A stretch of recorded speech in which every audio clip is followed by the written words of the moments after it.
ஆண்டவர் இரட்சகர் ஆகிய இயேசு கிறிஸ்துவின் நாமத்தினாலே இந்த ஆன்லைன் மூலமாக தொடர்பிலே இருக்கிற ஒவ்வொருவருக்கும் என் அன்பான வாழ்த்துதலை நான் தெரிவித்துக் கொள்வதிலே மிக்க மகிழ்ச்சி அடைகிறேன். கடந்த வாரத்திலே நாம் நிருபத்தினுடைய காரியங்களை குறித்து நாம் பார்த்தோம். இந்த நாளிலும் கூட நாம் அப்போஸ்தலனாகிய பவுல் ரோமருக்கு எழுதின நிருபத்தை குறித்து நாம் பார்க்க போகிறோம். இந்த அப்போஸ்தலனாகிய பவுல் ரோமாபுரிக்கு எழுதின அந்த நிருபம், அதனுடைய ஆக்கியோன் பவுல் என்று சொல்லி பார்க்கிறோம். எழுதின காலம் கிபி 56. மொத்த அதிகாரங்கள் 16 அதிகாரங்கள் உண்டு. வசனங்கள் 433 வசனங்கள். பழைய ஏற்பாட்டு மேற்கோள்கள் 38. பழைய ஏற்பாட்டிலிருந்து ரோமர் புஸ்தகத்துல 38 வசனங்கள் மேற்கோள் காட்டப்பட்டிருக்கிறது. இடம், எழுதப்பட்ட இடம் என்று சொல்லி பார்க்கும் பொழுது, பவுல் தனது 3வது ஊழிய பயணத்தின் போது கொரிந்து பட்டணத்தில் 3 மாதம் தங்கியிருந்தார். ஏற்கனவே 2ஆம் ஊழிய பயண பிரயாணத்தின் போது அப்போஸ்தலனாகிய பவுல் கொரிந்து பட்டணத்திலே 1.5 ஆண்டுகள் அவர் ஊழியம் செய்து வந்தார். இந்த நிருபத்தை அந்த ரோமருக்கு எழுதின நிருபத்தை எழுதும் பொழுது அவர் 3வது ஊழிய பயணத்தின் போதுதான் அந்த கொரிந்து பட்டணத்திலே 3 மாதம் தங்கி இருக்கையில் அவர் இந்த நிருபத்தை எழுதுகிறார். யார் வீட்டிலே வைத்து எழுதுகிறார் என்று சொல்லி பார்க்கும்போது, கொரிந்து பட்டணத்திலே இருக்கிறதான காயு என்பவருடைய வீட்டிலே வைத்து இந்த நிருபத்தை எழுதுகிறார். தெர்தியு என்பவரை கொண்டு இந்த நிருபத்தை எழுதி இக்கடிதத்தை கொங்கிரேயா சபையின் ஊழியக்காரியாகிய சகோதரி பெபேயாள் மூலம் கொடுத்து அனுப்பினார் என்று சொல்லி நாம் பார்க்கிறோம். இந்த ரோமருக்கு எழுதின நிருபம் கடிதம் எழுதுவதற்கு ஒரு காரணம் இருக்கிறது. அது என்ன காரணம் என்று சொல்லி பார்க்கும் பொழுது, பவுல் ரோமாபுரிக்கு சென்றதில்லை. அதனால் அவர்களை பார்க்க வேண்டும் என்ற ஒரு வாஞ்சை அவருக்கு இருந்தது. இன்னொரு காரணம் நாம் பார்க்கும் பொழுது, பவுலின் வருகையை எதிர்நோக்கி ரோமாபுரிக்கு நிருபம் எழுதப்பட்டது என்று சொல்லி பார்க்கிறோம். ரோமர் 15ஆம் அதிகாரம் 19 தொடங்கி 24 வசனம் வரைக்கும் உள்ள பகுதிகளே அதை அவர் எழுதியிருக்கிறார் என்று சொல்லி பார்க்கிறோம். அந்த இடங்களிலே பார்க்கும் பொழுது அப்போஸ்தலனாகிய பவுல் சொல்கிறார், எருசலேம் துவங்கி இல்லிரிக்கம் தேசம் வரைக்கும் கிறிஸ்துவின் வசனத்தை பூரணமாய் பிரசங்கித்திருக்கிறேன். எருசலேம், அதாவது பவுலுடைய ஊழியத்தை குறித்து இங்கே பார்க்கிறோம். பூரணமாக நான் பிரசங்கித்திருக்கிறேன். எல்லா இடங்களிலும் நான் கர்த்தருடைய வசனத்தை, சுவிசேஷத்தை நான் அறிவித்திருக்கிறேன். கிறிஸ்துவை பற்றி அறிவிக்கப்படாத இடங்களிலே சுவிசேஷத்தை அறிவிக்கும்படி நாடுகிறேன். வேறொருவர் போட்ட அஸ்திபாரத்தின் மேல் நான் கட்டக்கூடாது என்பதே என் விருப்பமாயிருக்கிறது. உங்களிடத்தில் வருவதற்கு இதனாலே அநேக தரம் தடைப்பட்டேன். இந்த இடத்தில் பணி செய்ய வேண்டிய எந்த ஒரு இடமும் இல்லை. பாருங்க, இந்த இடத்துல பவுல் சொல்றாரு, என்ன சொல்றாரு?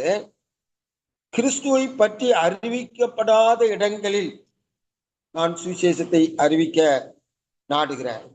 வேறொருவர் போட்ட அஸ்திபாரத்தின் மேல் நான் கட்டக்கூடாது என்பதே என் விருப்பமாயிருக்கிறது. உங்களிடத்தில் வருவதற்கு இதனாலே அநேக தரம் தடைப்பட்டேன். ரோமாபுரியிலே சென்று கர்த்தருடைய ஊழியத்தை நிறைவேற்ற வேண்டும் என்கிற, அந்த மக்களை பார்க்க வேண்டும் என்கிற வாஞ்சை பவுலுக்கு காணப்பட்டது. ஆனாலும் அவர் கிறிஸ்துவை அறிவிக்கப்படாத இடங்களிலே சென்று ஊழியம் செய்வதையே அவர் விரும்புகிறார் என்பதை இங்கே சொல்லுகிறார். ஆகவே தான் நான் அங்கு வருவதற்கு அநேக தரம் தடைப்பட்டது என்று சொல்லி அங்கே பார்க்கிறோம். பல ஆண்டுகளாக நான் உங்களை காண வேண்டும் என்று ஆவலா இருக்கேன். ஆகவே ஸ்பானியாவுக்கு போகும்போது உங்களிடத்தில் வர திட்டமிட்டிருக்கிறேன். ரோமாபுரிக்கு போகிற வழியில அந்த ரோம பட்டணத்துக்கு நான் வருவேன் என்று சொல்லுகிறதே இங்கே பார்க்கிறோம். போகும் வழியில் உங்களையும் சந்திக்கலாம் என்று எதிர்பார்க்கின்றேன். உங்களோடு சற்று காலம் சந்தோஷமாக கழித்துவிட்டு அங்கிருந்து எனது பயணத்தை தொடங்குவதற்கு உங்கள் உதவியை பெறவும் சமயம் கிடைக்கும் என்று நம்புகிறேன். அப்போஸ்தலனாகிய பவுல் அந்த ரோமாபுரி வழியாக அவர் செல்லுக வேண்டும் என்று சொல்லி விரும்பி இந்த கடிதத்தை அவர்களுக்கு எழுதுகிறதை பார்க்கிறோம்.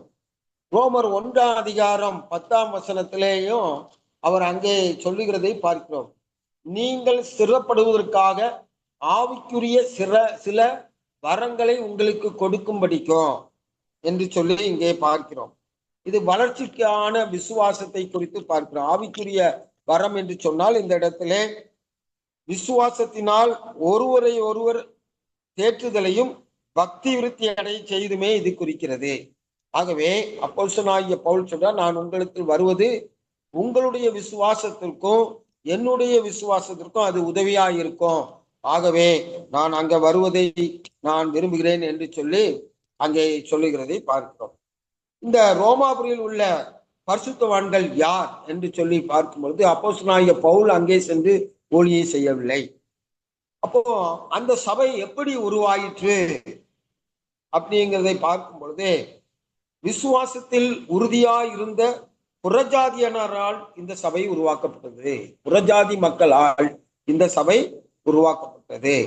அது மாத்திரமல்ல, பெந்தகோஸ்தே நாளன்று கூடியிருந்த ஆயிரக்கணக்கான ஜனங்களில் யூத மதத்தில் சேர்ந்த புறஜாதியினர் ரோமில் குடியேறியிருக்கலாம் அப்படிங்கிறதையும் சொல்றாங்க. ஸ்தேவானின் இரத்த சாட்சியின் மரணத்திற்கு பிற்பாடு சபையில் உபத்திரவம் தொடங்கியது. இதன் விளைவாக அநேக யூதரும் புறஜாதியினரும் ரோமாபுரிக்கு சென்றிருக்கலாம் என்று சொல்லி பார்க்கிறோம். ஆகவே ரோமாபுரி சபையை குறித்து அங்கே பார்க்கிறோம். இந்த ரோமர் நிறுவத்தினுடைய முக்கிய கீவேர்டு அப்படி என்று நாம் பார்க்கும் பொழுது ரோமர் 1:17 என்று சொல்லி பார்க்கிறோம். விசுவாசத்தினாலே நீதிமான் பிழைப்பான். புதிய ஏற்பாட்டுல 3 முறை மேற்கோள் காட்டப்பட்டுள்ள ஒரு வசனமான இந்த வசனம் ஆபகுக் 2:4 மேற்கோள் காட்டப்பட்டிருக்கிறது. எபிரேயர் 10:38 இந்த வசனத்தை நாம் பார்க்க முடியும். அந்த இடத்தில் அந்த கால சூழ்நிலையை பார்க்கும் பொழுது நீதிமான் விசுவாசத்தினால் வாழ்வான் என்பதே இதன் பொருள். அதே போல கலாத்தியர் 3:11 இதே வசனம் மேற்கோள் காட்டப்பட்டிருக்கிறது. அந்த இடத்துல நீதிமான் விசுவாசத்தினால் ஜீவனை பெறுவான் என்பதே இதன் பொருள். ஏனெனில் நியாய பிரமாணம் மக்களுக்கு ஜீவன் தர முடியாது என்று பார்க்கிறோம். ஆகவே ரோமர் 1:17 முக்கிய வசனம் கீவேர்ட்ல இந்த 2 அர்த்தங்களை உள்ளடக்கியது. ஜீவனை பெறுதல் மற்றும் வாழுதல். ஆகையால் நீதிமான் விசுவாசத்தினால் ஜீவனை பெற்று வாழ்வான் என்று கூறலாம். ஆகவே இந்த ரோமர் 1:17 விசுவாசத்தினால் நீதிமான் பிழைப்பான் என்கிற வசனம் மிகவும் முக்கியமான வசனம். இந்த வசனம் மார்ட்டின் லூத்தர் மற்றும் ஜான் வெஸ்லியின் வாழ்க்கையை மாற்றியது. மார்ட்டின் லூத்தரை மார்க்க பக்தியிலிருந்து விசுவாசத்தினாலே கிருபையின் மூலமாக ரட்சிப்பின் சந்தோஷத்துக்குள் நடத்தினது. அதே போல ஜான் வெஸ்லியை ரோமர் நிருபத்துக்கு மார்ட்டின் லூத்தர் எழுதின அந்த விளக்க உரையினுடைய முகவுரை மாற்றியது. புராட்டஸ்டன்ட் சீர்திருத்த சபையினுடைய ஜான் வெஸ்லியினுடைய எழுப்புதல் மிகவும் முக்கியமானது என்று சொல்லி நாம் பார்க்கிறோம். ஆகவே இந்த வசனம் கீவேர்டுல அதனுடைய வசனத்தை நாம் பார்த்தோம்.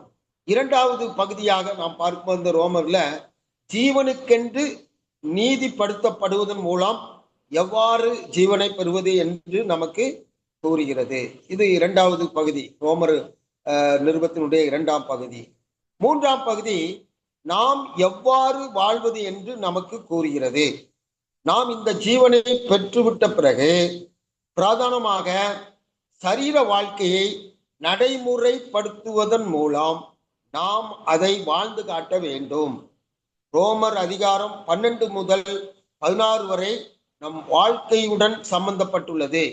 நமக்கு முக்கியமாக சப வாழ்க்கை இருக்க வேண்டும் என்பதை அந்த 12ஆம் அதிகாரத்திலிருந்து 16ஆம் அதிகாரம் வரைக்கும் சுட்டி காட்டப்பட்டிருக்கிறது.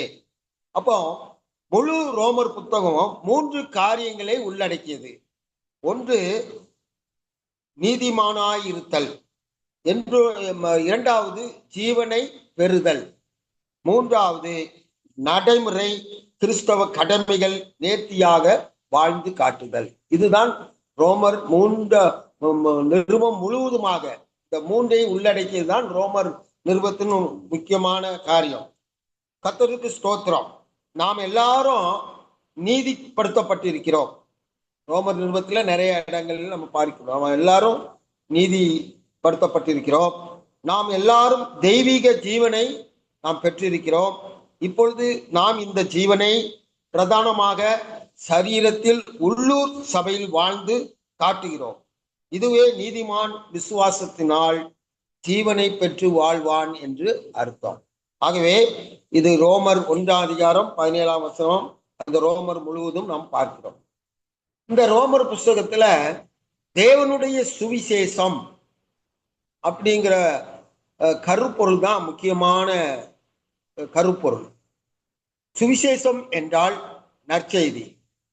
இந்த சுவிசேஷத்தை பவுல் அந்த நிருபங்களிலே சொல்லும்போது சொல்லியிருக்கிறார். ரோமர் நிருபத்துல 9ஆம் வசனத்திலே நமது குமாரனுடைய சுவிசேஷம் என்றும், அதே 16ஆம் வசனத்திலே கிறிஸ்துவின் சுவிசேஷம் என்றும், 2ஆம் அதிகாரம் 16ஆம் வசனத்திலே என் சுவிசேஷம் என்று குறிப்பிடுகிறார்.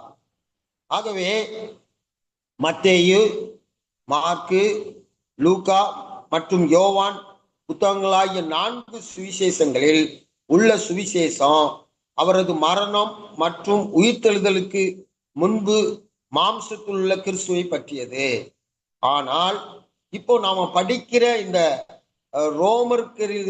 ரோமாபுரியருக்கு எழுதின சுவிசேஷம் அவர் உயிர்த்தெழுந்ததுக்கு பிறகு ஆவியானவராக நம்மில் இருக்கும் கிறிஸ்துவை பற்றியது.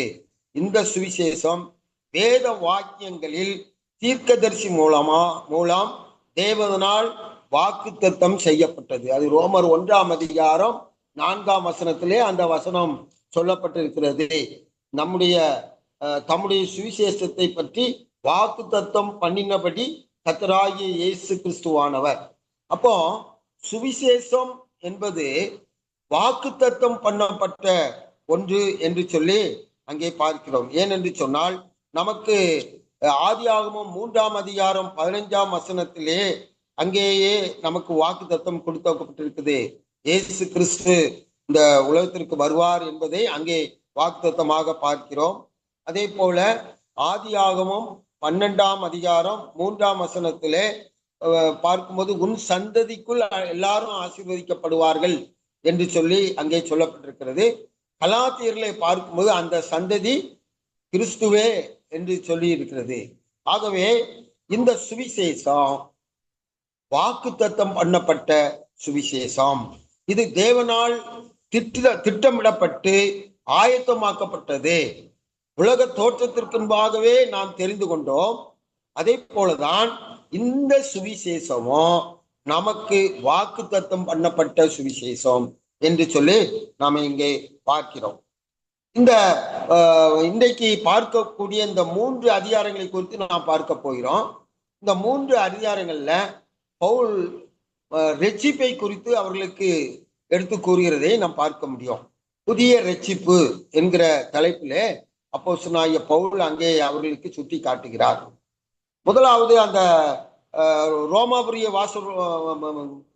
மக்களோடு கூட அவர் தொடர்படுத்தி சொல்லும் போது அவர் தன்னை அறிமுகப்படுத்துகிறார். எப்படி அறிமுகப்படுத்துகிறார் என்று சொன்னால், இயேசு கிறிஸ்துவின் ஊழியக்காரன் என்று தன்னை அறிமுகப்படுத்துகிறதை பார்க்கிறோம். ஒரு பவுல் கிறிஸ்துவின் மேல் வைத்த அன்பின் நிமித்தமாக அவருக்கு ஊழியக்காரனாக இருக்கவும் அவர் சித்தத்தை செய்யவும் தன்னை அவருக்கு அடிமையாக்கி கொண்டார். அடுத்தபடியாக அவர் சொல்கிறார், தன்னை ஒரு அப்போஸ்தலன் என்பதை அவர் அறிமுகப்படுத்துகிறார். சில நிருபங்களிலே அவருடைய அப்போஸ்தல ஊழிய அதிகாரத்தை, அழைப்பை குறித்து அங்கே மக்கள் பல கேள்விகளை எழுப்புகிறதை பார்க்கிறோம். ஆகவே தான் அப்போஸ்தலனாகிய பவுல் தன்னை அப்போஸ்தலன் என்பதை அங்கே அறிமுகப்படுத்த வேண்டிய கட்டாயம் காணப்படுகிறது. ஆகவே ரோமருக்கு எழுதின நிருபத்துல அவர் தன்னை ஒரு அப்போஸ்தலன் என்பதை அங்கே பார்க்கிறோம். அப்போஸ்தலன் என்றால் பார்க்கும் பொழுது ஒரு அதிகாரத்தின் பேரில் குறிப்பிட்ட பணிக்காக கட்டளை கொடுத்து அனுப்பப்படுபவன். அந்நாட்கள்ல ராஜாவின் தூதுவர்களையோ பேரரசரின் பிரதிநிதிகளையோ குறித்தது. ஆனால் அப்போஸ்தலனாய் இருக்க நிபந்தனைகள் ஒன்று, உயிர்த்தெழுந்த கிறிஸ்துவை நேரில் கண்ட அனுபவம் வேண்டும். அப்போஸ்தலனாகிய பவுல் கடைசியாக பாவியாகிய எனக்கு அவர் தரிசனமானார் என்று சொல்லி அங்கே சொல்லுகிறதை பார்க்கிறோம். ஆகவே அவர் புறஜாதிகளின் அப்போஸ்தலனாக அவர் அழைக்கப்பட்டார் என்று சொல்லி நாம் பார்க்கிறோம். மூன்றாவது, அவர் தன்னை சுவிசேஷ பிரசங்கி என்று சொல்லி அங்கே தன்னை அறிமுகப்படுத்துகிறார். சுவிசேஷம் என்றால் நற்செய்தி ஆகும். கிறிஸ்து நமது பாவங்களுக்காக மரித்து அடக்கம் பண்ணப்பட்டு மீண்டும் உயிரோடு எழுந்தார். இன்று தம்மை விசுவாசிக்கும் எவரையும் முற்றுமுடிய ரட்சிக்க வல்லவராய் இருக்கிறார். ஆகவே அப்போஸ்தலனாகிய பவுல் தன்னை ஒரு சுவிசேஷ பிரசங்கி என்று சொல்லி அங்கே அறிமுகப்படுத்துகிறார்.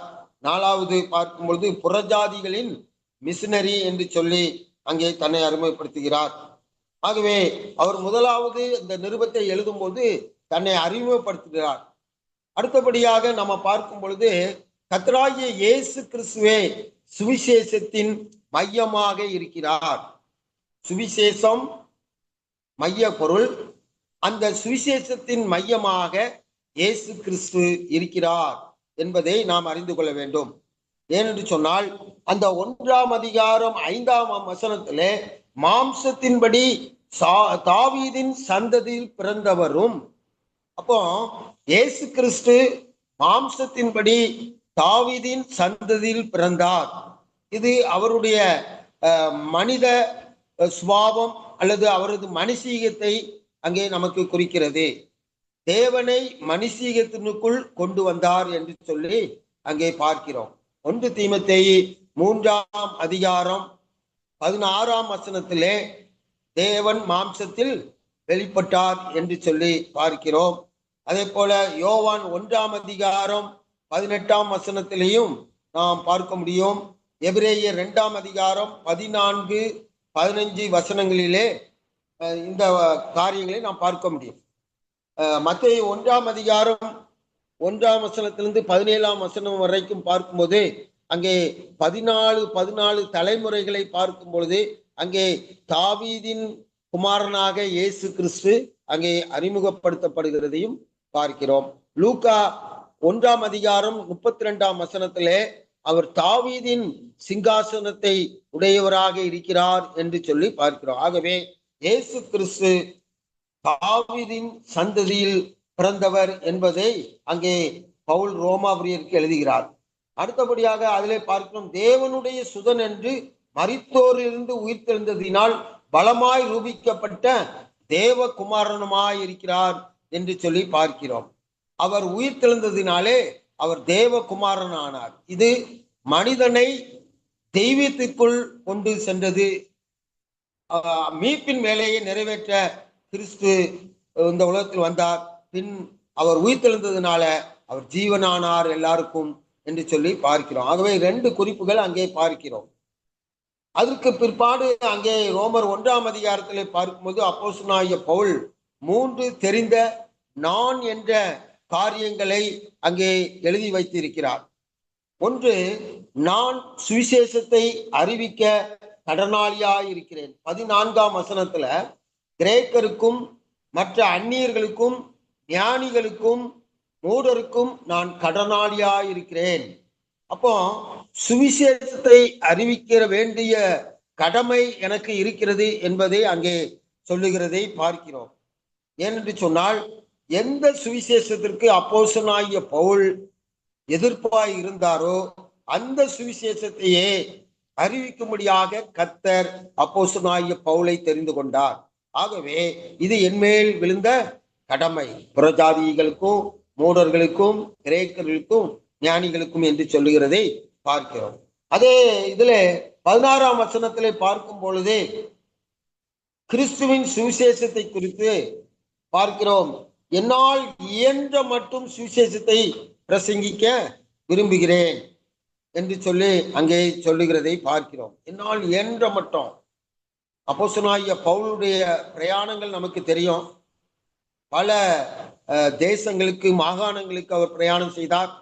கிட்டத்தட்ட ரோமாபுரிக்கும் எருசலேமுக்கும் 1400 மைல் தூரம். ஆகவே பல இடங்களுக்கு அவர் பிரயாணம் செய்தார். ஆகவே இங்கே நான் என்னால் இயன்ற மட்டும், ஒருவேளை சரீரத்துல பலவீனம் இருக்கலாம், பிரயாணங்களில் ஆபத்து ஏற்பட்டிருக்கிறது, அதே போல சொந்த ஜனங்களால், யூத ஜனங்களால் அவருக்கு இன்னல்கள் ஏற்பட்டது, உபத்திரவம் ஏற்பட்டது.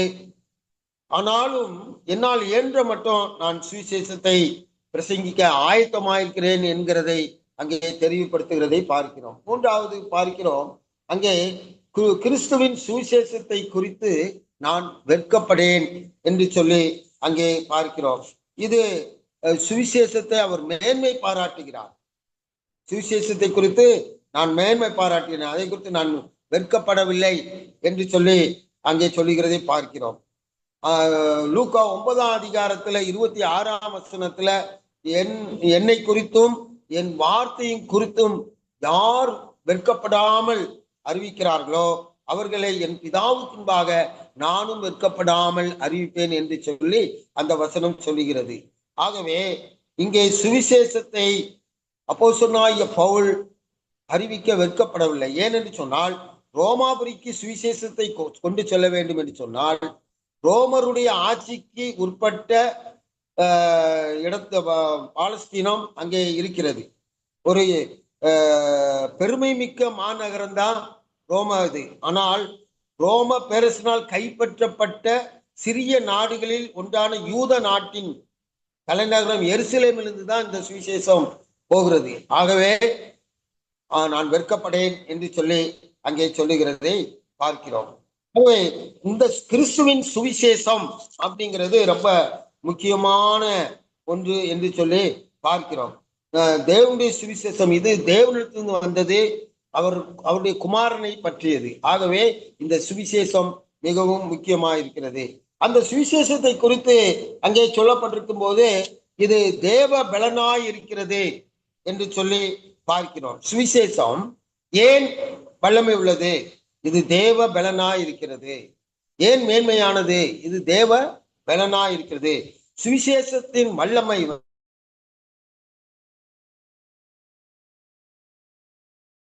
அப்போ இந்த தேவ பலன் என்கிற வார்த்தை டுனாமிஸ் என்பதாகும். இதிலிருந்து தான் டைனமிட் என்ற வார்த்தை வந்தது. பெரிய மலைகளை வெடி வைத்து தகர்க்கும் உதவும் வேதிப்பொருள்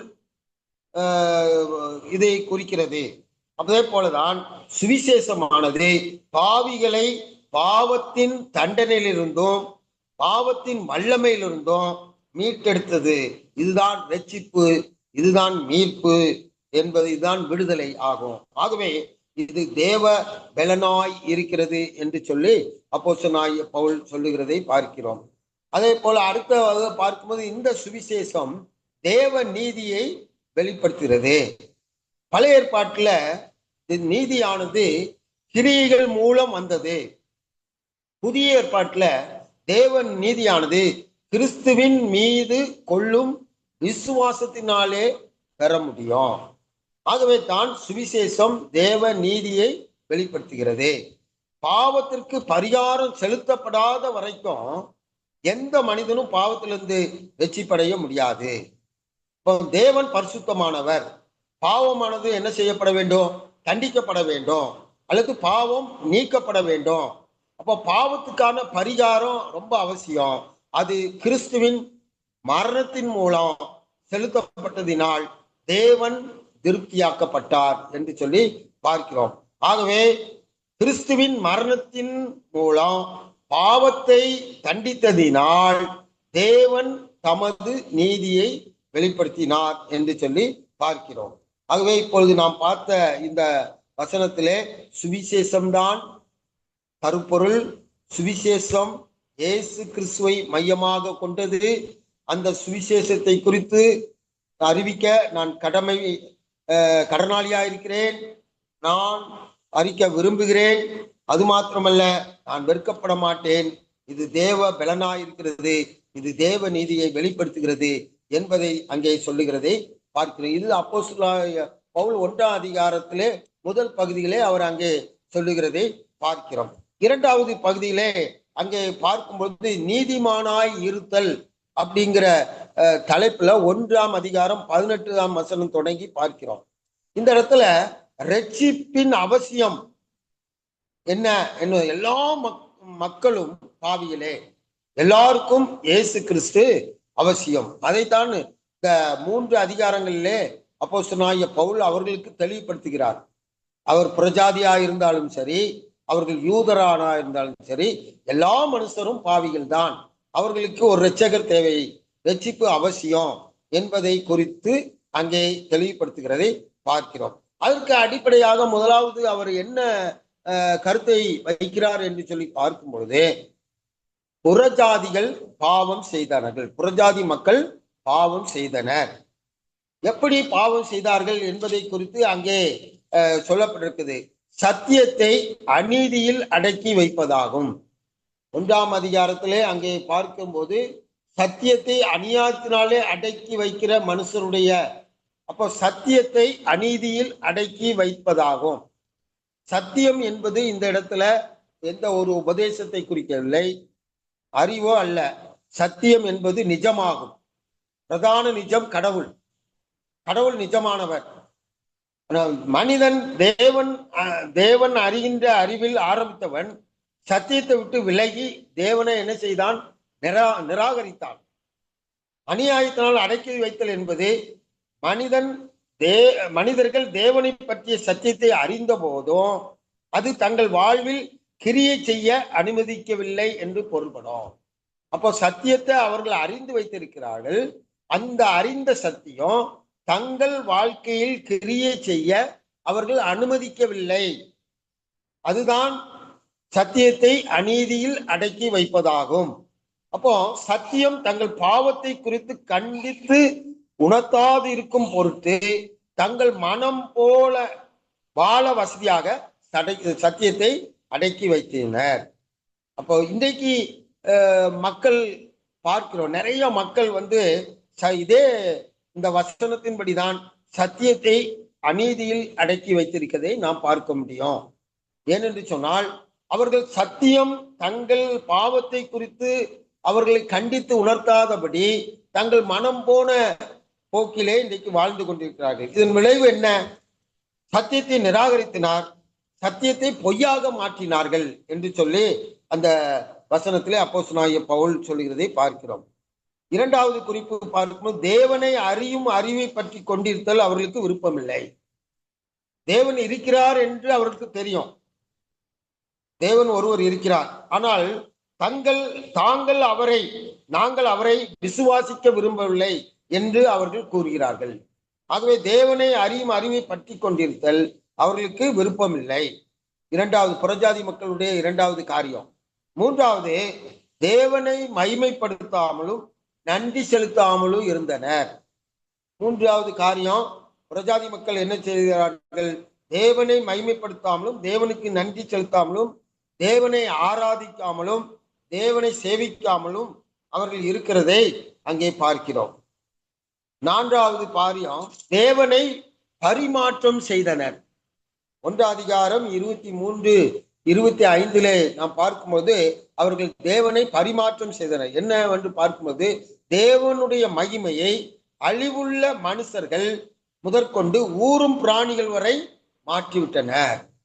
அவர்கள் அப்படிப்பட்ட மிக கொடூரமான பாவத்திலே அவர்கள் ஈடுபட்டனர். எப்படி பாபேல் கோபுரம் கட்டப்பட்டதோ அதே போல இவர்கள் தங்களுக்கென்று தெய்வத்தை உருவாக்கி கொண்டார்கள். அது மனுஷர் முதல் கொண்டு ஊரும் பிராணி வரைக்கும் அவர்கள் அங்கே செய்தார்கள் என்று சொல்லி பார்க்கிறோம். இதனுடைய விளைவு என்னவென்று சொன்னால் தேவன் அவர்களை கைவிட்டார். புறஜாதி மக்கள் பாவம் செய்தனர், தேவன் அவர்களை கைவிட்டார். இது கைவிடப்பட்டது என்று பார்க்கும்போது இது பயங்கரமான ஒரு காரியம். ஏனென்று சொன்னால் கடவுள் அவர்களை 3 காரியங்களுக்கு ஒப்பு கொடுத்திருக்கார். ஒன்று, அசுத்தத்துக்கென்று அவர்களை ஒப்பு கொடுத்தார். 2வது, இச்சைகளுக்கு அவர்களை ஒப்பு கொடுத்தார். 3வது, கேடான சிந்தனைக்கு அவர்களை ஒப்பு கொடுத்தார். இதுதான் அந்த அப்போஸ்தலனாகிய பவுல் அந்த 1ஆம் அதிகாரனுடைய பாதி பகுதியில பார்க்கும்போது அவர்கள் எப்படியெல்லாம் பாவத்திலே துணிகரமாக வாழ்ந்தார்கள் என்பதை குறித்து அங்கே பார்க்க முடியும். ஆகவே புறஜாதி மக்கள் பாவம் செய்தனர் என்று சொல்லி அங்கே சுட்டி காட்டப்பட்டிருக்கிறது. 2ஆம் அதிகாரத்திலே நம்ம பார்க்கும் பொழுது இந்த அதிகாரம் நான் அந்த அளவு மோசமானவன் அல்ல என்று கூறுபவர்களை குறித்து விவாதிக்கிறது. இந்த இடத்திலே நாம் பார்க்கும்போது தேவன் மனிதனை நியாய தீர்ப்பதில் அவருடைய கோட்பாடுகளையும் வழிமுறைகளையும் இப்பகுதி விளக்குகிறது என்று சொல்லி பார்க்கிறோம். சுய நீதிக்காரர் மீதான நியாய தீர்ப்பையும் அல்லது யூத மக்கள் மீதான நியாய தீர்ப்பையும் குறித்து இங்கே 6 கோட்பாடுகளை இங்கே பார்க்க முடியும். ஒன்று, தேவனுடைய நியாய தீர்ப்பு எப்படி இருக்கிறது என்பதை குறித்து அங்கே சொல்லப்பட்டிருக்கிறது. சத்தியத்தின் அடிப்படையில் தேவனுடைய நியாய தீர்ப்பு இருக்கும். ரோமர் 2ஆம் அதிகாரத்திலே நம்ம பார்க்கும் பொழுது தேவனுடைய நியாய தீர்ப்பு எப்படி இருக்கும் என்று சொன்னால் அது சத்தியத்தின்படியே இருக்கும். 2ஆம் வசனம் பார்க்கிறோம், இப்படிப்பட்டவைகளை செய்கிறவர்களுக்கு தேவனுடைய நியாய தீர்ப்பு சத்தியத்தின்படியே இருக்கிறது என்று அறிந்திருக்கிறோம். அப்ப தேவனுடைய நியாய தீர்ப்பு சத்தியத்தின்படி இருக்கும். சத்தியம் என்றால் என்ன? இயேசு கிறிஸ்து தான் சத்தியம். நானே வழியும் சத்தியம் ஜீவனுமா இருக்கிறேன். சத்தியம் என்று சொன்னால் தேவனுடைய வார்த்தை தான் சத்தியம். ஆகவே இங்கே சத்தியத்தின் அடிப்படையில் தான் தேவனுடைய நியாய தீர்ப்பு இருக்கும். புறஜாதிகள் எந்தெந்த காரியங்களுக்காக நியாய தீர்த்தார்களோ அதே காரியங்களை தாங்களும் செய்து வந்தனர். பாருங்க, அவர்கள் எந்தெந்த காரியங்களை மற்றவர்களை குற்றவாளியாக தீர்த்தார்களோ அதே காரியங்களை இவர்களும் செய்து வந்தார்கள். தாங்கள் தேவனுடைய சொந்த ஜனங்கள் என்பதால் தங்களுக்கு நியாய தீர்ப்பு கிடையாது என்று எண்ணிக்கொண்டனர். தேவனுடைய நியாய தீர்ப்பு சத்தியத்தின்படி இருக்கும். அவர்கள் என்ன நினைத்தார்கள்? தங்கள் தேவனுடைய பிள்ளைகள், எங்களுக்கு நியாய தீர்ப்பு இல்லை அப்படி என்று நினைத்தாங்க. ஆனா வேத வசனம் என்ன சொல்கிறது? சத்தியத்தின்படி நியாய தீர்ப்பு இருக்கும். ஏனென்றால் தேவன் நம்மையும் நாம் செய்யும் அனைத்து காரியங்களையும் பார்த்தும் அறிந்தும் இருக்கிறார் என்பதை நினைத்துக் கொள்ள வேண்டும். இந்த வசனம் நமக்கு எதை உணர்த்துகிறது? நாம் செய்யும் அனைத்து காரியங்களையும் தேவன் என்ன செய்கிறார்? பார்த்தும் அறிந்தும் இருக்கிறார். நாம் பேசுகிற அனைத்து காரியங்களையும் தேவன் கேட்டு இருக்கிறார் என்பதை நாம் அறிந்து கொள்ள வேண்டும். இந்த வசனம் நமக்கு அதைத்தான் சுட்டி காட்டுகிறது. 2வது, கிறிஸ்துவை நிராகரிக்கும்,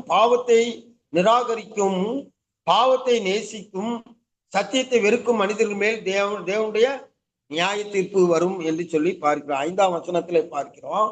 அங்கே கிறிஸ்துவை நிராகரித்தனர். அது மாத்திரமல்ல, பாவத்தை அவர்கள் நேசிக்கிறார்கள், சத்தியத்தை வெறுக்கிறார்கள். ஆகவே இந்த மனிதர்கள் மேல் தேவனுடைய கோபாக்கனை கொட்டப்படும் என்று சொல்லி அங்கே சொல்லப்பட்டிருக்கிறது.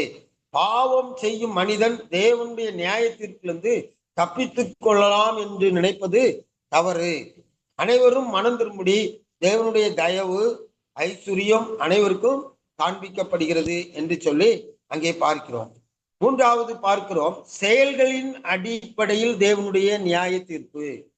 6ஆம் வசனத்திலே பார்க்கிறோம், அவனவன் பாருங்க, அவனவனுடைய கிரியைகளுக்கு தக்கதாக அவனவனுக்கு பலனளிப்பார். அப்போ செயல்களின் அடிப்படையில் தேவனுடைய நியாய தீர்ப்பு வரும். தேவன் ஒவ்வொரு மனிதனும் செய்யக்கூடிய சொல்லக்கூடிய காரியங்களை குறித்து வைத்திருக்கிறார். அதை நாம் கவனம் செலுத்த வேண்டும். ரோமர் 2ஆம் அதிகாரம் 16ஆம் வசனத்திலையும் நாம் அதை பார்க்க முடியும். ஆகவே மத்தேயு 12ஆம் அதிகாரம் 36ஆம் வசனம், இந்த வசனங்கள்லாம் நம்முடைய வார்த்தைகள், நம்முடைய செயல்கள், இவைகளை அடிப்படையிலே நமக்கு நியாய தீர்ப்பு இருக்கிறது என்று சொல்லி அங்கே சொல்லப்பட்டிருக்கிறது. தேவனுடைய நியாய தீர்ப்பு எப்படி இருக்கும் என்று சொல்லி பார்க்கும்போது பட்சபாதம் இன்றி இருக்கும். 11ஆம் வசனத்திலே பார்க்கிறோம், தேவனிடத்தில் பட்சபாதம் இல்லை. அப்போ இது எப்படின்னா, தேவன் நீதிமான்களுக்கு வெகுமதிகளை கொடுப்பார். 7ஆம் வசனம் சொல்லி இருக்கிறது, சோர்ந்து போகாமல் நற்கிரிகளை செய்து மகிமையும் கனத்தையும் அழியாமையும் தேடுகளுக்கு நித்திய ஜீவனை அளிப்பார். அதே போல சத்தியத்துக்கு கீழ்ப்படியாதவர்கள், தேவனுக்கு எதிர்த்து நிற்கிறவர்கள், யாரா இருந்தாலும் சரி, யூதரா இருந்தாலும் சரி, கிரேக்கரா இருந்தாலும் அவர்களுக்கு பட்சபாதமின்றி கர்த்தர் தண்டிப்பார் என்பதை அங்கே சொல்லப்பட்டிருக்கிறது. 5வதாக அங்கே பார்க்கிறோம், தனி நபர்கள் பெற்றிருக்கும் வெளிச்சத்தின் அடிப்படையில் தேவனுடைய நியாய தீர்ப்பு இருக்கிறது.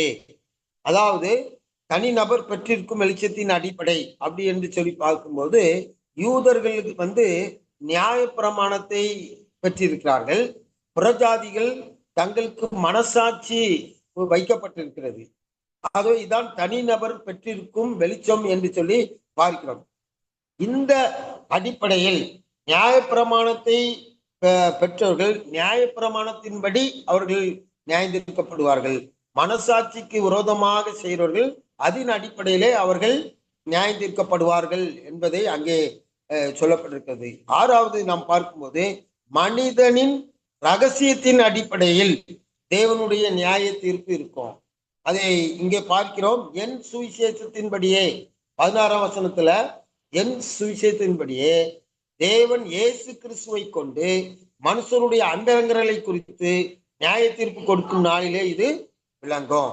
அப்போ ரகசியத்தின் அடிப்படையில், மனிதனுடைய ரகசியத்தின் அடிப்படையில் தேவனுடைய நியாய தீர்ப்பு இருக்கும்.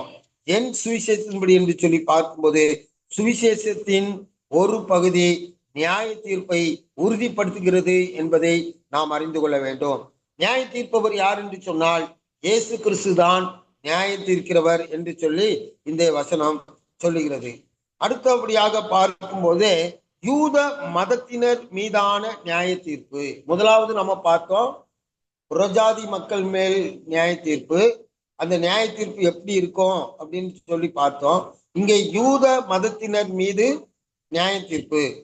மனித இனத்தின் மத்தியில் உள்ள 2 அதிசிறந்த மதங்கள் ஆதியிலே பார்க்கிறோம், யூத மதம், கிறிஸ்தவ மதம். இவைகளுக்கு பிற்பாக இந்த மதங்களுடன் போலி மதமான இஸ்லாம் மதம் வந்தது. அதுக்கு பிற்பாடு நாம் பார்க்கும் பொழுது புத்த மதம், இந்த மதங்கள்லாம் தோன்றியதை நாம் பார்க்கிறோம். ஆகவே இந்த யூத மக்களுக்கு நியாய தீர்ப்பு எப்படி கிடைக்கும் அல்லது அவருடைய பாவங்கள் என்ன என்பதை குறித்து இந்த பகுதிகளிலே சுட்டி காட்டப்படுகிறது. இந்த பகுதியிலே நாம் பார்க்கிறோம். முதலாவது நாம் பார்க்கும் பொழுது அதுல புறம்பான பெயரை கொண்டிருத்தல். 17ஆம் வசனத்திலே நாம் பார்க்கும்போது, நீ யூதன் என்று பெயர் பெற்று. அப்போ முதலாவது மதத்திற்கு புறம்பான பெயர் இருக்கிறது. சிலர் ஆண்டுகளுக்கு ஒரு முறை தான் என்ன செய்வார்கள், சபைக்கு வருவார்கள். அது மாத்திரமல்ல, பண்டிகை கிறிஸ்தவர்கள் உண்டு. புறம்பான பெயர் மாத்திரம் கிறிஸ்தவ பெயர் இருக்கும். ஆனா அந்த கிறிஸ்தவ பெயருக்கும் அவருடைய வாழ்க்கைக்கும் எந்த சம்பந்தமும் இல்லை. அதே போல புறம்பான பெயரை கொண்டிருத்தல் என்று சொல்லி அங்கே சொல்லி இருக்கிறதை பார்க்கிறோம். அவர்களுக்கு நியாய தீர்ப்பு உண்டு. 2வது, புறம்பான அறிவில் தேவனை அறிதல். 17-18 வசனத்துல பார்க்கிறோம். புறம்பான அறிவில், அதாவது மதத்தின் மாயின் 2ஆம் அம்சம் புறம்பான அறிவில் தேவனை அறிவதாகும். புறம்பான எழுத்துகளில் தேவனை அறிவது, அதாவது வேதத்தை வாசிப்பாங்க, அதை உள்ளான ஆவிக்குரிய அர்த்தத்தின்படி அவர்கள் என்ன செய்யவில்லை, அதை எடுத்துக்கொள்வதில்லை. தங்களுக்கு ஏதோ வாசிக்கணும், மேலோட்டமாக அவர் வாசிக்கிற ஒரு அனுபவம். இன்றைக்கும் அப்படிதான் இருக்காங்க, வாசித்து போவார்கள்.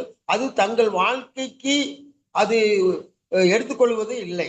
இது புறம்பான அறிவில் தேவனை அறிவுதல். ஆகவே இப்படிப்பட்ட அறிவது தவறு என்று சொல்லி அப்போஸ்தலனாகிய பவுல் சொல்கிறதை பார்க்கிறோம். 3வது, எழுத்தில் புறம்பான முறையை கையாளுதல். எழுத்தில் புறம்பான முறை என்று சொல்லி பார்க்கும் பொழுது, அவர்கள் விருத்த சேதனம் பண்ணார்கள். அது மாத்திரமல்ல, அந்த விருத்த சேதனத்தை குறித்து அப்போஸ்தலனாகிய பவுல் சொல்றார், அதனால் புறம்பாக யூதனானவன் யூதன் இல்லை, புறம்பாக மாம்சத்தில் செய்யப்பட்ட படும் விருத்த சேதனமும் விருத்த சேதனம் அல்ல. உள்ளத்திலே யூதனானவனே யூதன், எழுத்தின்படி உண்டாகாமல் ஆவியின்படி இருதயத்தில் உண்டாகும் விருத்த சேதனமே விருத்த சேதனம். அப்போ புறம்பான இதுல விருத்த சேதனம் பண்ணுவது விருத்த சேதனம் அல்ல.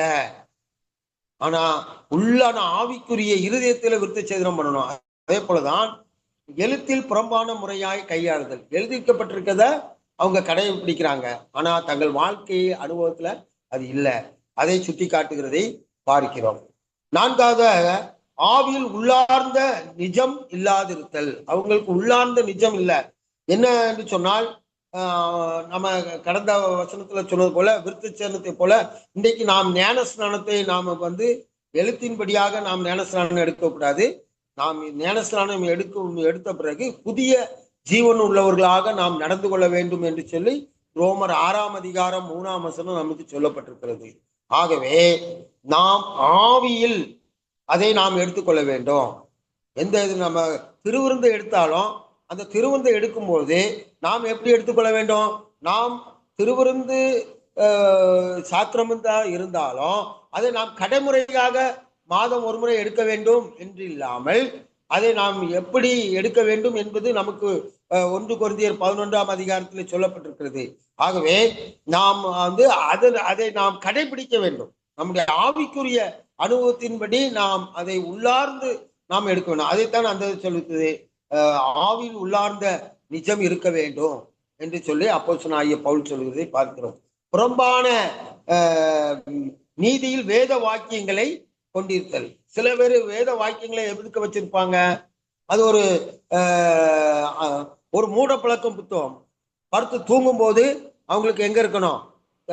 அவங்க தலைமாட்டில் இருக்க வேண்டும்.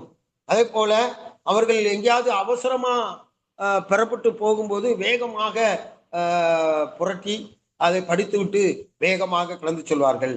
அவர்களுக்கு கஷ்டமான நேரங்கள்ல அவங்களுக்கு ஒரு வசனம் வேண்டும் என்று சொல்லி திடீரென்று ஒரு பக்கத்தை திருப்பி அவர்கள் பார்த்து இந்த வசனம் எனக்கு தான் அப்படிங்கிறதை அவர்கள் பார்த்தோம். ஆகவே புறம்பான ரீதியில் வேத வாக்கியங்களை கொண்டிருத்தல். இன்றைக்கு அநேகர் அப்படி இருக்கிறதை நாம் பார்க்கிறோம். ஆனால் ஆவிக்குரிய அனுபவம், ஆண்டவராய் இயேசு கிறிஸ்து சொல்றார், வேத வாக்கியங்களை ஆராய்ந்து பாருங்கள், என்னை குறித்து சாட்சி கொடுக்கிறவர்கள் அவைகளே. அப்போ வேத வாக்கியங்களை ஆராய்ந்து பார்க்க வேண்டும். அந்த யோவான் 5ஆம் அதிகாரத்துல பார்க்கிறோம், அந்த பெதஸ்தா குளத்துல அந்த 38 வருஷம் வியாதி உள்ளவன ஆண்டவர் சுகமாக்குனதனுடைய சம்பவம் தான் அந்த 5 அதிகாரம் முழுமையா பார்க்க முடியும். அப்போ அங்க என்னை குறித்து யோவான் ஸ்நானன் சாட்சி கொடுக்கிறான், என்னை குறித்து பிதா சாட்சி கொடுக்கிறார், என்னை குறித்து நான் தேவனுடைய வார்த்தைகள் சாட்சி கொடுத்தது, என்னை குறித்து இந்த வேத வாக்கியங்கள் சாட்சி கொடுத்தது என்று இயேசு கிறிஸ்து சொல்லுகிறதை பார்க்கிறோம். ஆகவே நாம் வேத வாக்கியங்களை நாம் ஆராய்ந்து பார்க்க வேண்டும். அதை நம்முடைய வாழ்க்கையில நமக்கு ஒரு மூட பழக்க வழக்கமாக அல்லது பயம் வரும்பொழுது அணைத்துக் கொள்வதற்கு கொடுக்கப்பட்ட வேதம் இல்லை என்பதை நாம் அறிந்து கொள்ள வேண்டும். அது இந்த 2ஆம் அதிகாரம் முழுமைக்கும் இந்த வசனத்தை தான் அவர் சுட்டி காட்டுகிறார். 3வது அதிகாரத்திலே நாம் பார்க்கும் பொழுது பவுல் 3ஆம் அதிகாரத்திலே 3 கேள்விகளுக்கு பதில் கொடுக்கிறார். என்னவென்று சொன்னால், யூதனுடைய மேன்மை என்ன என்று சொல்லி அங்கே பார்க்கிறோம். இப்ப யூதனுடைய மேன்மை என்ன அப்படி என்று பார்க்கும்போது, யூதனுடைய கருத்துல தான் தேவனுடைய வார்த்தைகள் கொடுக்கப்பட்டிருக்கிறது. உண்மையாகவே அது மேன்மையானது என்பதை அங்கே சொல்லப்பட்டிருக்கிறது. 2வது, யூதனுடைய அவிசுவாசம் தேவனுடைய உண்மையை அவமாக்குமா? 2வது கேள்வி. அவமாக்காது, அவரது உண்மையை நிலைநிறுத்தும். இது என்ன? ஒருவேளை ஒரு யூதன் அவிசுவாசத்தோடு வாழ்ந்தாலும் தேவன் நினைத்த அல்லது தேவன் வைத்திருக்க அந்த திட்டத்தை தேவன் நிச்சயமாக நிறைவேற்றுவார். தேவனுடைய உண்மையை என்ன அவனுடைய அநீதியாலேயோ எதுனாலேயோ அதை என்ன செய்ய முடியாது, மாற்றவே முடியாது என்பதை அங்கே சொல்லப்படுகிறோம். 3வது ஒரு வசனம் சொல்லிருக்குது, அநீதி தேவனுடைய நீதியை விளங்க பண்ணும் என்றால் தேவன் நம்மை எப்படி நியாயம் தீர்க்க முடியும் அப்படி என்று அங்கே சொல்லப்பட்டிருக்கிறதை பார்க்கிறோம். ஆகவே தேவன் அந்த 3வது வசனத்திலே பார்க்கிறோம், யூதர்கள் பிரமாணத்தை கொடுத்த தேவனை வழிபடுவதற்கு பதில் பிரமாணத்தை வழிபட்டனர். யூதர்கள் தேவனுண்டான தங்கள் உறவுக்கு பதில் மத சடங்குகளை அனுமதித்தனர். ஆகவே யூதர்கள் இப்படி இருந்தார்கள். அவருடைய அநீதி தேவனுடைய நீதியை விளங்கு பண்ணும் என்றால் தேவன் நம்ம எப்படி நியாயம் தீர்க்க முடியும் அப்படின்னா, இங்க நன்மை விரும்பி நாம் தீமை செய்வதில்லை, தேவன் உலகத்தையே நியாயம் தீர்ப்பார் என்று சொல்லி அங்கே சொல்லப்பட்டிருக்கிறது. ஆகவே இந்த இடத்துல யூதர்களை பற்றி அங்கே பார்க்கிறோம். 3வது குறிப்பு என்னவென்றால், உலக மக்கள் அனைவரும் பாவம் செய்தனர். அதாவது புறஜாதிகள் பாவம் செய்தனர், யூதர் மக்கள் பாவம் செய்தார்கள், கடைசியில பார்க்கிறோம் உலக மக்கள் பாவம் செய்தார்கள். பவுல் மொத்தத்துல மனிதர்கள் எல்லாரையும் தீமையாக சித்தரித்தார். ஒரு நபரும் தேவனை தேடுவது இல்லை. அதுதான் அங்க நம்ம பார்க்கோம். ஒரு மனுஷனும் என்ன செய்வது இல்லை, தேவனை தேடுவது இல்லை. அது மாத்திரமல்ல, ஒருவனும் தேவனை புரிந்து கொள்வது இல்லை. ஒருவனும் என்ன செய்யல, தேவனை புரிந்து கொள்ள உணர்வுள்ளவன் இல்லை, தேவனை தேடுகிறவன் இல்லை, நீதிமான் ஒருவனும் இல்லை. அதே போல எல்லாரும் பாவம் செய்தார்கள். இந்த இடத்துல தேவனுடைய நியாய தீர்ப்புக்கு எல்லாரும் உட்படுத்தப்பட்டார்கள் என்று சொல்லி பார்க்கிறோம். புறஜாதிகளாக இருந்தாலும் சரி, யூதர்களாக இருந்தாலும் சரி, எல்லாரும் பாவிகள் தான். எல்லாருக்கும் தேவனுடைய நியாய தீர்ப்புக்கு அவர்கள் கீழ்ப்பட்டவர்கள் என்று சொல்லி இங்கே சொல்லுகிறதை பார்க்கிறோம். ஆகவே உலக மக்கள் அனைவரும் பாவம் செய்தார்கள் என்று சொல்லி அங்கே சொல்லுகிறதை பார்க்கிறோம். அடுத்தபடியாக பார்க்கும்போது விசுவாசத்தினால் நீதிமானாக்கப்படுதல் விவரிக்கப்படுகிறது. நீதிமானாக்குதல் என்பது மனிதன் அல்ல, தேவனே செய்யும் ஒன்று. நீதிமானாக்கப்படுதல் என்பது ஒரு சட்டபூர்வமான விஷயம். நமது பாவம் இருந்த இடத்தில் தேவன் கிறிஸ்துவின் நீதியை நம்முடையதாக குறித்து விடுகிறார். பாருங்க, நீதிமானாக்குதல் என்றால் நமது பாவம் இருந்த இடத்தில் தேவன் கிறிஸ்துவின் நீதியை நம்முடையதாக்கி குறித்து விடுகிறார். இந்த பதிவை யாராலும் மாற்ற முடியாது. பாவி ஒருவன் கிறிஸ்துவில் விசுவாசம் வைக்கும் போது தேவன் அவனை நீதிமான் என்று தீர்ப்பளிக்கிறார். இதுதான் நீதிமான். எல்லாரும் நீதிமான்கள் தான். யார் ஆண்டவராய் இயேசு கிறிஸ்துவை விசுவாசிக்கிறார்களோ அவர்களுக்கு எல்லாருக்கும் கிறிஸ்துவனுடைய நீதி கொடுக்கப்படுகிறது. அவர்கள் நீதிமானாக மாற்றப்படுகிறார்கள் என்று சொல்லி அங்கே சொல்லுகிறதை பார்க்கிறோம். முதலாவது அங்கே பார்க்கும் பொழுது நியாயப்பிரமாணம் இல்லாமல் தேவ நீதி வெளியாக்கப்பட்டிருக்கிறது. 3ஆம் அதிகாரம் 21ஆம் வசனத்திலே பார்க்கும்போது நியாயப்பிரமாணம் இல்லாமல் தேவ நீதி வெளியாக்கப்பட்டிருக்குது. இப்போ நியாயப்பிரமாணத்தின் கீழ்தான் நீதியானது இருந்தது, மனிதனுடைய நடத்தையினால் வந்தது. அப்போ மனிதனுடைய கிரியை, ஆனா நியாயப்பிரமாணத்தை நிறைவேற்ற ஒருவராலும் முடியாது. ஆனா அதன் கீழ்தான் நீதி இருந்தது. ஆனா சுவிசேஷத்தின் கீழே நீதியானது கொண்டு வரப்பட்டது. அந்த சுவிசேஷன் கீழ் உள்ள அந்த நீதியை நாம் எப்படி பெற்றுக்கொள்ள முடியும்? ஆண்டவராகிய இயேசு கிறிஸ்து மேல் நாம் விசுவாசம் வைக்கும் பொழுது அந்த நீதியை நாம் பெற்றுக்கொள்ள முடியும். ஆகவே நியாயப்பிரமாணம் இல்லாமல் தேவ நீதி வெளியாக்கப்பட்டிருக்கிறது என்பதை நாம் அறிந்து கொள்ள வேண்டும். அதுதான் ரோமர் 3ஆம் அதிகாரம் 21ஆம் வசனம். 2வது குறிப்பு, இயேசு கிறிஸ்துவை பற்றும் விசுவாசத்தினாலே நாம் நீதிமானாக்கப்படுகிறோம். அப்போ இயேசு கிறிஸ்து மேல தனிப்பட்ட விசுவாசம் நாம் வைப்போம் என்று சொன்னால் அது நம்மை ரட்சிக்கும், நம்மை நீதிமானாய் மாற்றும். அப்போ இயேசு கிறிஸ்துவை யாரெல்லாம் விசுவாசிக்க, தேவன் தம்முடைய ஒரே பேரான குமாரனை விசுவாசிக்கிறவன் எவனோ அவன் கெட்டு போகாமல் நித்திய ஜீவனை அடையும்படி அவரை தந்தரில் இவ்வளவாய் உலகத்தில் அன்பு கொண்டார். 3வது, இலவசமாய் கிருபையினாலே நாம் நீதிமானாக்கப்பட்டிருக்கிறோம். அது எபேசியர் 2ஆம் அதிகாரத்துல நம்ம பார்க்கிறோம். கிருபையினாலே விசுவாசத்தை கொண்டு தேவனுடைய பலத்தினாலே நீங்கள் ரட்சிக்கப்பட்டீர்கள் என்று, கிருபையினாலே நீங்கள் ரட்சிக்கப்பட்டீர்கள் என்று சொல்லி பார்க்கிறோம். ஆகவே நீதிமானாக்கப்படுவது முழுவதும் யாருடைய கரத்துல இருக்கிறது? இயேசு கிறிஸ்துடைய கரத்தில் தான் இருக்கு. நம்முடைய சுய நீதினாலே அல்ல, நம்முடைய கிரியையினாலே அல்ல, நாம் ஆண்டவருடைய கரத்துல இருக்கிறது, அவர் மேல் வைக்கிற விசுவாசத்துல இருக்கிறது என்று சொல்லி பார்க்கிறோம். பழைய ஏற்பாட்டிலே பரிகாரம் செலுத்தப்பட்டது, அதை அங்கே கடைசியாக சொல்கிறதை பார்க்கிறோம். பழைய ஏற்பாட்டிலே பரிகாரம் செலுத்தப்பட்டது, அது பிராயச்சித்தம் என்று சொல்லி பார்க்கிறோம். இது பழைய ஏற்பாட்டில் பரிகாரம் ஒரு பிராயச்சித்தமாக இருந்தது. பிராயச்சித்தம் என்றால் நம்முடன் கடவுளை சமாதானப்படுத்துதல், அவரது நீதியான கோரிக்கைகளை திருப்திப்படுத்தி கடவுளை இணக்குவித்தல் என்று பெயர். பழைய ஏற்பாட்டில் பரிகாரம் செலுத்தினார்கள் என்று சொல்லி பார்க்கிறோம். அந்த பரிகாரம் செலுத்துற இடம் பிராயச்சித்த மூடி, அதாவது கிருபாசனம் என்று சொல்லி பார்க்கிறோம். இது பெட்டகத்தின் மூடியாகும். இந்த மூடியின் கீழ் தேவனுடன் சாட்சி என்று அழைக்கப்பட்ட நியாயப்பிரமாணம் இருந்தது என்று சொல்லி பார்க்கிறோம். இந்த மூடியின் மேல மகிமையின் கேருபீன்கள், இந்த 2 கேருபீன்கள் இருந்ததை நாம் பார்க்கிறோம். இது எதை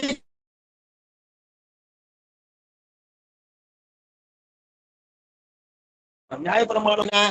கடவுள் என்னவாக இருக்கிறார் என்பதை காட்டுகிறது தான் நியாயப்பிரமாணம். அதை அங்கே பார்க்கிறோம். கடவுள் என்னவா இருக்கிறாரு? கடவுள் அன்பா இருக்கிறார், கடவுள் நீதியா இருக்கிறார், கடவுள் பரிசுத்தமா இருக்கிறார் என்பதுதான் அங்கே நியாயப்பிரமாணத்துல நமக்கு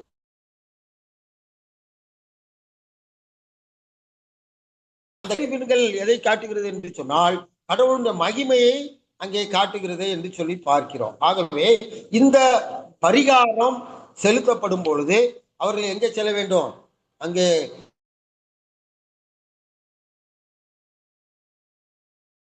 பார்க்கிறோம். ஆகவே இந்த வசனத்திலே நம்ம பார்க்கிறோம். புதிய ஏற்பாட்டில் இதை நாம் பார்க்கும் பொழுது நமக்கு ரட்சிப்பு என்று சொல்லி பார்க்கிறோம். இந்த ரட்சிப்பு இலவசம்தான், அது மலிவானது. நமது ரட்சிப்புக்காக மலிவானது அல்ல, இலவசம்தான், ஆனா அது மலிவானது அல்ல. நமது ரட்சிப்புக்காக தேவன் செலுத்திய விலை கிரயத்தை காட்டுகின்ற 3 வார்த்தைகள் கிருபாதார பலி, மீட்பு, இரத்தம்.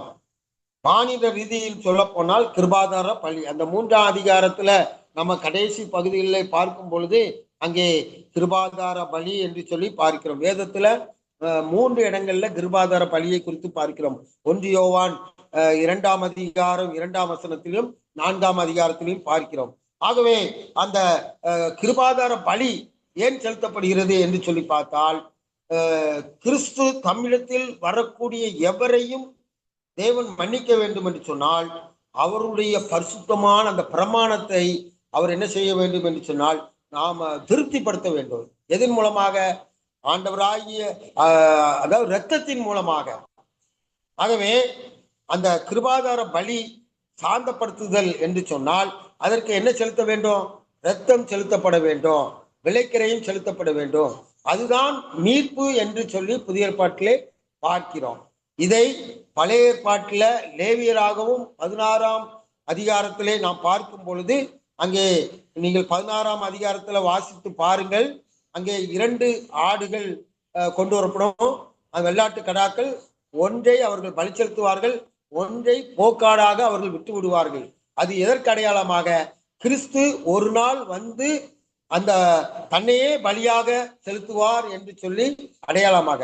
பழைய ஏற்பாட்டிலே செலுத்தப்பட்ட பலி பாவங்களை முற்றிலுமாக விளக்கவில்லை, அது பாவம் மூடப்பட்டது, அல்லது பாவத்தை தேவன் பார்க்காதிருந்தார், பொறுத்து கொண்டார். ஆனால் புதிய ஏற்பாட்டிலே இயேசு கிறிஸ்து பலியானது நிமித்தமாக என்ன நடந்தது என்று சொன்னால் பாவம் அதனுடைய வல்லமை முற்றிலுமாய் அழிக்கப்பட்டது என்று சொல்லி பார்க்கிறோம். ஆகவே அதெல்லாம் நமக்கு நேரம் இல்லாததுனால நான் அதை சுருக்கமாக சொல்லிவிட்டேன். ஆகவே அருமையான கர்த்தருடைய பிள்ளைகளே, நியாயப்பிரமாணத்தை நிலைநிறுத்ததான் ஆண்டவராகிய இயேசு கிறிஸ்து நியாயப்பிரமாணத்துக்கு கீழ்ப்படிந்தவராக தம்மை அவர் பலியாய் ஒப்பு கொடுத்தார். அந்த இயேசு கிறிஸ்துவை நீங்கள் விசுவாசிக்கும் பொழுது நீங்கள் நீதிமானாய் மாற்றப்படுவீர்கள். ஆகவே இந்த இடத்திலே பார்க்கும் பொழுது நாம் இயேசு கிறிஸ்துவை குறித்தே நாம் மேன்மை பாராட்ட வேண்டும் என்பதை நாம் அறிந்து கொள்ள வேண்டும். கர்த்தர் தாமே நம்மை ஆசீர்வதிப்பார். God bless you. Amen. Thank you.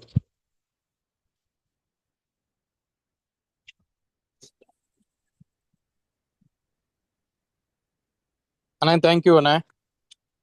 Thank you thank you. அண்ணே இன்னைக்கு உள்ள நோட்ஸ் மாத்திரம் அனுப்பணும் அண்ணே. பாஸ்கர் அண்ணனுக்கு அனுப்பிட்டீங்க இல்ல? அந்த 8 pages மாத்திரம் தானா? 11 பேஜ். அப்படியா? 8 பேஜ் தான் இருக்கு. சரி, நான் டாடிட்ட கேட்டுக்கிறேன். அனுப்பி விடுறேன் பிள்ளை. எனக்கு நீங்க அனுப்பி விட்டீங்கன்னா நான் குரூப்ல போட்டு விட்டுறேன். சரி.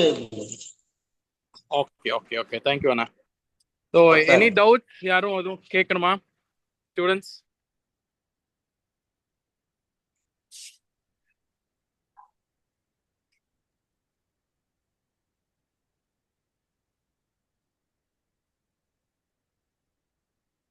இல்லையா? சரி, ஓகே ஃபைன். அசைன்மெண்ட்ஸ் சிஸ்டர் ஏதோ கேக்குறீங்களா? Praise lord pastor. எனக்கு ஒரே ஒரு சின்ன டவுட் பாஸ்டர், அது மட்டும் கேட்கணும். பாஸ்டர், இந்த ரோமர் புத்தகத்துல 3 விஷயங்கள் உள்ளடங்கி இருக்கு அப்படிங்கறது ஒண்ணு சொன்னீங்க இல்லைங்களா? அது எந்தெந்த விஷயங்கள் அப்படிங்கறத மட்டும் எனக்கு கொஞ்சம் சொல்றீங்களா பாஸ்டர்? சரிங்க. நீதிமானாய் இருத்தல், ஓகே. ஜீவனை பெறுதல் மற்றும் நடைமுறை. ஜீவனை பெறுதல் மற்றும் நடைமுறை கிறிஸ்தவ கடமைகள், நேர்த்தியாக வாழ்ந்து காட்டுதல். நேர்த்தியாக வாழ்ந்து காட்டுதல். ஆமா, இந்த 3 உள்ளடக்குறது தான் ரோமர். Okay pastor. அப்புறம் அந்த நியாயப்பிரமாணம் என்றால் என்ன அப்படிங்கிறதுக்கு ஒரு விளக்கம் கொடுத்தீங்க இல்லையா? தேவன் மறுபடியும் ஒரு தடவை என்னவாக இருக்கிறாரோ என்பதை குறித்ததான கட்டளை தான் நியாயப்பிரமாணம். அவர் பரிசுத்தமானவர், நீதியுள்ளவர், அன்புள்ளவர். Okay pastor, thank you so much pastor. Thank you.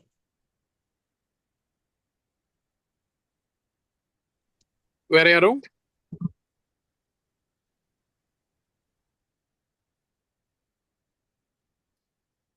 Okay, எனக்கு ஃபியூ அசைன்மெண்ட்ஸ் எனக்கு ஏஞ்சலாலஜியோடது அனுப்பியிருக்கீங்க. மற்றவங்களும் இன்னும் எழுதாதவங்க நீங்க எழுதி அனுப்பும்படியாக கேட்டுக்கொள்கிறோம். லாஸ்ட் ஃபியூ மந்த்ஸோட உங்களோட ஃபீஸும் இருக்கு. ஸோ கட்டினவங்க ஜஸ்ட் லீவ் தட், கட்டாதவங்க அதை ஃபீஸ் பே பண்ண முடியாது கேட்டுக்கொள்கிறோம். அண்ட் தென் ஓகே தென் அண்ணா யாக்கோபண்ணே, நீங்க ஒரு ஜோம் பண்ணி முடிச்சிடுங்கண்ணே.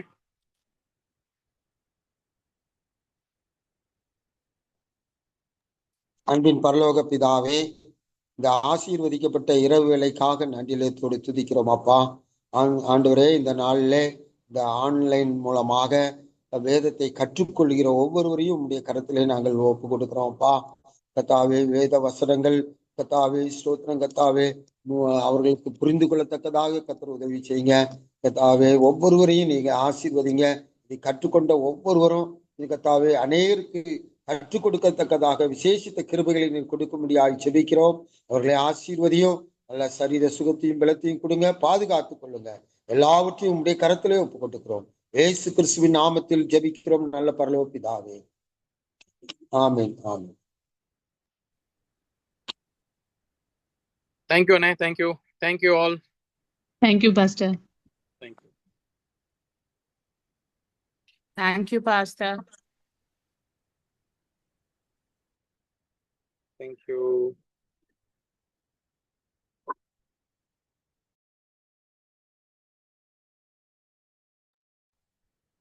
Okay அண்ணே, thank you.